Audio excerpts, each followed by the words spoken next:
اگر آپ اور نمک کا میانہ روی سے اگر آپ استعمال کریں تو آپ بہت سارے مسائل سے بچ جاتے ہیں. صحیح. بہت سارے یہ ڈاکٹر صاحب ایک ڈائٹ کا یہ بھی بڑا ایشو ہے, لوگ سمجھ نہیں پاتے کہ ہم نے صبح کیا کھانا ہے, دوپہر کو کیا کھانا ہے, شام کو کیا کھانا ہے. کچھ لوگ کہتے ہیں دوپہر کو رانچ کے کھانا چاہیے, کچھ کہتے ہیں شام کو بہت کم کھانا چاہیے. تو اس کے حوالے سے بھی تھوڑا سا بتائیے کہ یہ کیسی ہونی چاہیے. اس میں یہ ہے کہ یو شوڈ, یہاں پہ ہمارے جو سسٹم ہے اس کے اندر وی ٹیک 3 meals, ہم 3 کھانے کھاتے ہیں. اس میں ایک بریک فاسٹ ہے, پھر لنچ ہے اور ڈنر ہے. تو اس میں جو ہے وہ میڈیکل پوائنٹ آف ویو سے it is the best one کہ you should have depending upon your output کہ آپ نے کام کتنا کرنا ہے, ہاؤ ایکٹیو یو آر. سب سے پہلے تو یہ آپ کی کیلکولیشن ہونی چاہیے. For a young person who is active for 12 hours, اس کو یہ چاہیے کہ اس کی 3000 کیلریز ریکوائرمنٹ ہے. صحیح.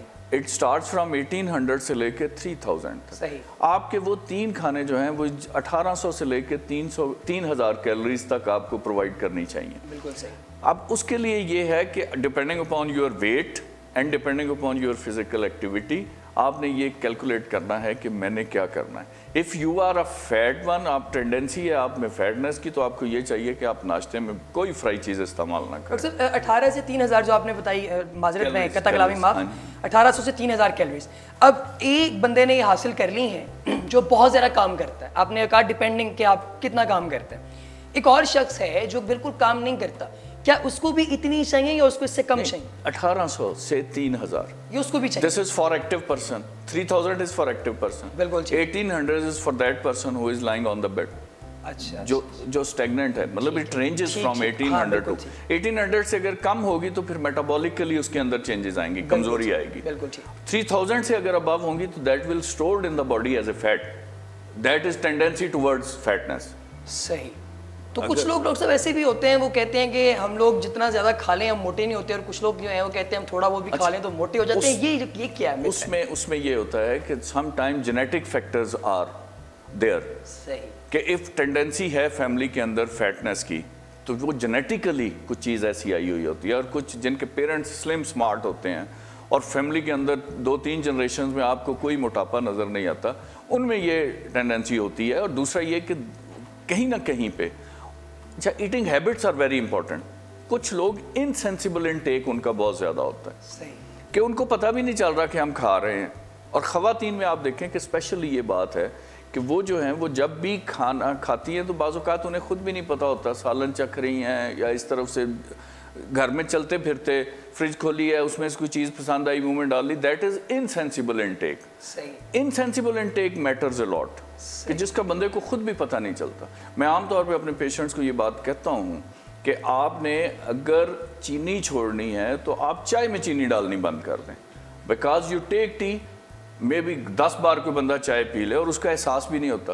مٹھائی تو آپ نے کھانی ہے مہینوں میں ایک بار. بالکل ایسے. بالکل. تو اس لیے یہ جو انسینسیبل انٹیک ہے اس کا کانسیپٹ لوگوں کو ضرور ہونا چاہیے کہ یہ جو بالکل بغیر احساس ہوئے آپ اس کو وہ کام. اسی لیے tendency of fitness is towards the female میں زیادہ ہے, عورتوں میں زیادہ ہے مردوں کی نسبت.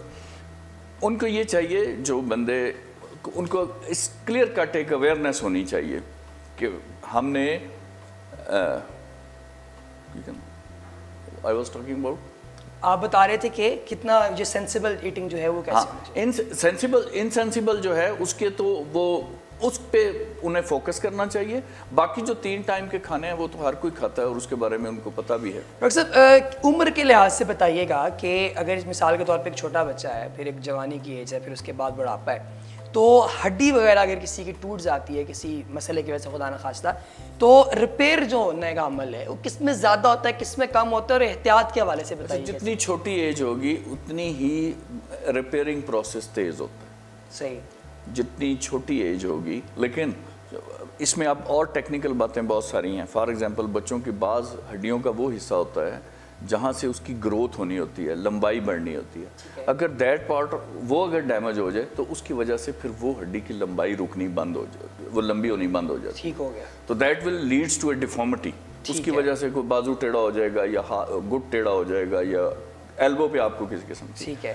بڑوں میں یہ ہے کہ ہیلنگ پروسیس سلو ہوتا ہے, لیکن اس کا کوئی نقصان اس کا نقصان ایسا سچ نہیں ہوتا کیونکہ بندہ اپنا ایگزیکٹ ہائٹ اپنی گین کر چکا ہے تو اس کے اندر پھر وہ گروئنگ فیز والا معاملہ نہیں ہے. ڈاکٹر صاحب جیسے اگر مسل کا کوئی مسئلہ ہو جائے کسی اعصاب کا تو مسلس کے مسئلے کو دور کرنے کے لیے وہ بعض دفعہ مختلف قسم کی ایکسرسائزز ریکمینڈ کرتے ہیں. اگر کسی کو ہڈیوں کا مسئلہ ہوا ہے, مثلاً کہ ہڈی کے مسئلے سے مراد میری یہ ہے کہ اس کے جوڑوں میں گھٹنوں میں ادھر درد وغیرہ ہے یا کسی ہڈی میں اس کو پین ہو رہا ہے یا وہ ٹوٹی تھی اب دوبارہ ریپیئر ہوئی ہے, تو کیا ان کے لیے بھی کوئی مخصوص ایکسرسائز ہوتی ہے؟ اس میں دیکھیں یہ 3 ایک کمبینیشن ہے جن کو آپ اعصاب کہتے ہیں. Those are actually nerves. Nerves ہیں, نرو از کوآرڈینیٹڈ ود مسل اینڈ مسل از اٹیچڈ ود بونز. تو یہ ایک پورے کا پورا کمپلیکس بنتا ہے ہڈی کا, اعصاب کا اور پٹھوں کا, اور یہ سارے کے سارے مل کے ایک کمپلیکس بناتے ہیں وچ از ریسپانسبل فار لوکوموشن, جو کہ چلنے کے ساتھ جس کا تعلق ہے. تو جو چیز ایکسرسائز مسل کو آپ ایکسرسائزز آپ دیکھتے ہیں نا کہ آپ کے آبجیکٹیوز کیا ہیں. فار ایگزامپل کچھ لوگ ایکسرسائز کرتے ہیں to shape up the body. ٹھیک ہے. کچھ لوگ اس لیے ایکسرسائزز کرتے ہیں کہ میری باڈی کے اندر اسٹفنس ہے, میں اس اسٹفنس کو لائٹ کرنا چاہتا ہوں. ٹھیک ہے. کہ میں جب کبھی اپنے جوائنٹ کو موو کرنا چاہتا ہوں تو I feel a lot of pain over the joint. تو اس میں تو ایکسرسائز تو ہر عمر میں مسل کے لیے بھی ضروری ہے, جوائنٹ کے لیے بھی ضروری ہے اور بون کے لیے بھی ضروری ہے if you want to be fit for rest of your life. تو اس میں یہ ہے کہ ایکسرسائز از امپورٹنٹ. وہ پھر ویری کرتی ہے صحیح کہ آپ کے مین آبجیکٹیوز کیا ہیں ایکسرسائز کرنے. بالکل ٹھیک ہے. آپ مسل کے بل کو بڑھانا چاہتے ہیں, آپ مسل کو ایکٹیو رکھنا چاہتے ہیں, یا آپ بون کی ہیلنگ کو یا بون کی پینز کو یا جوائنٹس کی پینز کو ریڈیوس کرنے کے لیے کرتے ہیں. ڈاکٹر صاحب ہمارے معاشرے میں ایک بڑی متھ یہ بھی ہے اگر کسی کا قد رک جائے تو وہ مختلف قسم کی میڈیسنز لینا شروع کر دیتے ہیں, وہ خود کو لٹکا رہے ہوتے ہیں اور اس طرح کی اور حرکتیں کر رہے ہوتے ہیں. تو کیا اس سے کوئی فرق پڑتا ہے, اس سے بندہ ہو جاتا ہے لمبا؟ اچھا, اس میں یہ ہے کہ اب تو سرجیکلی بھی آپ ایسی آپشنز موجود ہیں جن میں آپ بندے کا قد بڑھا سکتے ہیں. بات یہ ہے کہ جو ایک اسپیسیفک ایج ہوتی ہے اس ایج تک قد بڑھتا ہے. ٹھیک ہے. فار ایگزامپل آپ کہہ سکتے ہیں اپر لمٹ اس کی 21 ایئرز ہے. ٹھیک ہے. کہ 21 سال کے بعد کوئی دوائی کام نہیں کرتی, کوئی میڈیسن کام نہیں کرتی.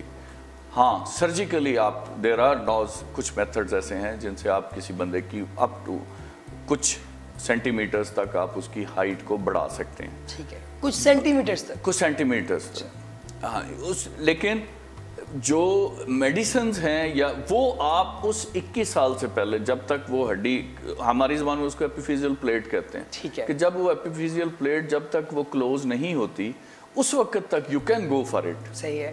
کہ ڈفرینٹ ہارمونز ہیں وہ آپ ٹرائی کر سکتے ہیں. گروتھ ہارمون کے نام سے ایک ہارمون آتا ہے وہ دیتے ہیں, اس سے وہ سپرٹ آتی ہے, گروتھ کی سپرٹ آتی ہے, کچھ قد کو فرق پڑ سکتا ہے. لیکن after the closure of epiphyseal plate that is not possible. پھر وہ نہیں ہو پاتا. ڈاکٹر صاحب فرسٹ ایڈ کے حوالے سے ایک سوال کرنا چاہوں گا کہ اگر ہم جا رہے ہیں مثال کے طور پہ روڈ پہ, خدا نہ خواستہ کوئی گر گیا ہے موٹر سائیکل سے یا ویسے, تو اس کی ہڈی وغیرہ جو ہے وہ موو نہیں کر پا رہا یا ایسا ایشو ہے, تو فرسٹ ایڈ اسے کیا دی جائے؟ کہا جاتا ہے جی ہاتھ نہیں لگانا, یہ فریز ہو جائے گا, فلاں ہے, اس کے بارے میں سنتا ہے. اچھا اس میں یہ ہے کہ یہ ویری کرتا ہے. فار ایگزامپل اگر کسی بندے کو آپ لگتا ہے کہ اس کا لوور لم انوالو ہے, یعنی جس کو ہم ٹانگ کہتے ہیں, ہپ جوائنٹ سے لے کے فٹ تک, تو آپ کو یہ چاہیے کہ آپ اس کو سمپل اسٹریٹ کر کے, ٹھیک ہے, دیٹ ول بی اسٹریٹ کرنے کا مقصد یہ ہوگا کہ اس کی اناٹمی کو آپ ریسٹور کر دیں جو اوریجنل اس کی پوزیشن ہے. ٹھیک ہے. اور اگر آپ کے پاس اور کچھ نہیں ہے تو just tie it with the opposite league. اچھا دوسری ٹانگ سے باندھ دیں, دوسری ٹانگ کے ساتھ باندھ دیں. ٹھیک ہے. اس سے اس کی موومنٹ رک جائے گی. ٹھیک ہے. کیونکہ پین اسے اس وقت ہوگی, درد اس کو اس وقت ہوگی جب when there will be movement over the fracture side. صحیح. جہاں پہ ہڈی ٹوٹی ہے جب وہاں سے حرکت کرے گا تو اس کو پین ہوگی. تو اگر آپ اس کو سپلنٹ کر دیتے ہیں with the opposite leg, اگر ویسے کوئی آپ کو پھٹی شٹی مل جاتی ہے تو وہ لگا دیں. صحیح. اور وہ لگا کے پھر آپ کو یہ چاہیے, سب سے پہلی بات تو یہ کہ اس کو ڈینجر زون سے نکالا جائے. سڑک پہ پڑا ہے تو آپ سائڈ پہ لے کے جائیں اور سائڈ پہ لے جا کے اگر آپ کے پاس کوئی ہے تو اس کی پین چین کا آپ بندوبست کریں اپوزٹ لم کے ساتھ اس کو. اگر وہ سپائن پہ یا گردن پہ چوٹ لگی ہے پھر آپ کو یہ چاہیے کہ آپ اس کی کم سے کم منیمم موومنٹ کریں. ٹھیک. اور کوشش کریں کہ آپ اس کا وہ پوسچر اڈاپٹ کریں جس کے اندر کسی بھی قسم کی اس کی نیک میں موومنٹ نہ ہو, because that may be fatal. بالکل اس سے اس کی جان جا سکتی ہے, اس سے اس کا پورا نیچے کا دھڑ کام کرنا بند ہو سکتا ہے. That is very important. ہم سینڈ بیگ عام طور پہ یوز کرتے ہیں, ادھر بھی رکھ دیا, ادھر بھی رکھ دیا, تکیہ رکھ دیا, جو چیز آپ کو ملتی ہے, اور پیشنٹ کو بھی اس کا کانشیس لیول دیکھ کے اس کو کمیونیکیٹ کریں کہ you will not move your neck. آپ جس وقت تک اس کی فرسٹ انویسٹیگیشنز نہیں کروا لیتے, آپ اس وقت تک یہی سمجھیں کہ اس کی نیک انجرڈ ہے. بالکل ٹھیک. اور جب آپ اس کو رول آؤٹ کر لیتے ہیں کہ ورٹیبری کا, اسپائنل کارڈ کا کوئی ایشو نہیں ہے, دین یو کین الاؤ ہم کہ اب آپ اس کو موو کر سکتے ہیں. اکثر دیسی جو ہمارے لوگ ہوتے ہیں, بعض دفعہ ان کے بھی بڑے ہیوی مشورے ہوتے ہیں اور لوگ مانتے بھی ہیں, سنتے بھی ہیں ان کی بات کو. اگر کبھی یوں ہو جائے کہ کسی کی ہڈی وغیرہ ٹوٹ جائے تو گھر کے بنائے ہوئے سوپس اور اس طرح کی چیزیں دی جاتی ہیں, کہا جاتا ہے جس سے ہڈی کے ریپیئرنگ کا عمل تیز ہوگا.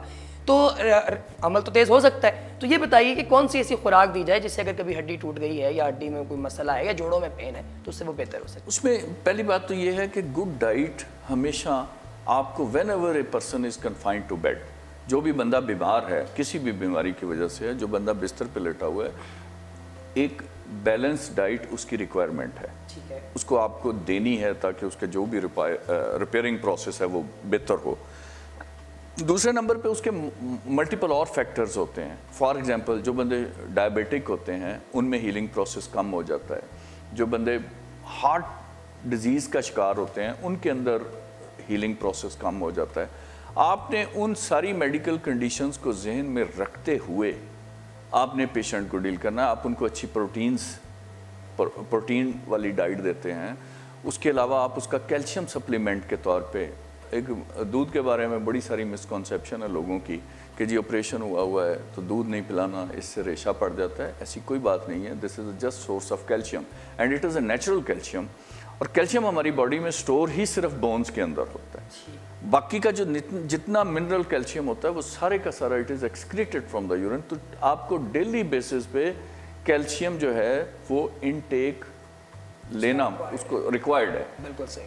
تو کیونکہ ہماری باڈی کے اندر سٹور ہاؤس کوئی نہیں ہے. ڈاکٹر صاحب دودھ کے علاوہ اور کون سی چیز ہے جو کیلشیم پرووائڈ کر سکتی ہے؟ آل دا ملک پروڈکٹس, آل دا ملک پروڈکٹس جو بھی اس سے آپ بنتے ہیں. پھر دوسرا دہی, گھی, مکھن وغیرہ.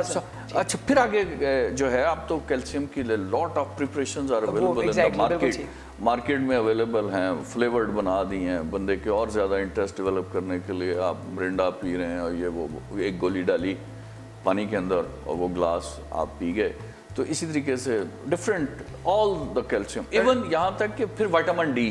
صحیح. وائٹامن ڈی کا ایک اپنا رول ہے to make the bone strong and stronger. تو وہ وائٹامن ڈی کی پریپریشن. ڈاکٹر صاحب اس کے بارے میں دھوپ کا بھی کہا جاتا ہے کہ تو وہ بھی ایسا ہے کچھ؟ ہاں بالکل ہے, کیونکہ جتنے بھی مطلب آپ یہ دیکھیں کہ یہ کنورٹ کرتی ہے وائٹامن ڈی کو ایکٹیویٹڈ فارم میں.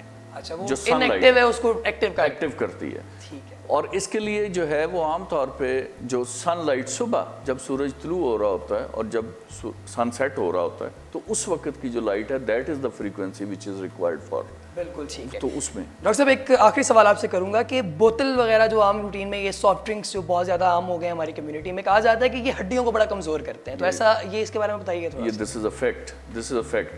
دیکھیں میں آپ کو ایک بتاتا ہوں کہ بلڈ بیگ جو ہوتا ہے اس کے اندر اگر 3 مہینے بھی بلڈ پڑا رہے تو وہ کلاٹ نہیں ہوتا. ٹھیک ہے. جبکہ اگر نارملی ویسل سے بلڈ نکلتا ہے تو کچھ ہی دیر کے بعد وہ کلاٹ ہو جاتا ہے. ٹھیک ہے. اس میں بیگ کے اندر کلاٹ نہ بننے کی جو وجہ ہے that is the citrate, potassium citrate. اس میں ہم نے ڈالا ہوتا ہے ایز اے پریزرویٹو. اس کا کام یہ ہوتا ہے کہ بلڈ کے اندر جو کیلشیم ہوتی ہے وہ اس کو ایبزارب کر لیتا ہے. اور جب کیلشیم ایبزارب ہوتی ہے تو that is responsible for blood clotting. Calcium جب وہ پکڑ لیتا ہے تو پھر اس کے بعد بلڈ کلاٹ نہیں ہوتا. آپ کے جتنے بھی یہ بیوریجز ہیں, جتنے بھی کوک ہے, سپرائٹ ہے, ان سب کے اندر سٹریٹ ہوتا ہے. بالکل ٹھیک ہے. So it bounds to the your body calcium. ٹھیک. جب آپ continuously constantly years and years سے آپ وہ سافٹ ڈرنکس یوز کرتے رہتے ہیں, اس میں چائے کافی بھی شامل ہے, ان کے اندر بھی سٹریٹ موجود ہوتا ہے. صحیح. تو وہ جو ہے وہ کیلشیم ڈیفیشنسی ہوتی ہے because you are using it for years and years. اب تو یہ بڑا ایک لیٹسٹ ٹرینڈ ہے کہ آپ ہر کھانے کے ساتھ تقریباً بوتل پی رہے ہوتے ہیں, اور اس کے وہ جو ہے تو کوئی مہمان آئے اس کو دینے کے لیے ہمارے مشروب ہی ہے. مشروب بھی یہی ہے.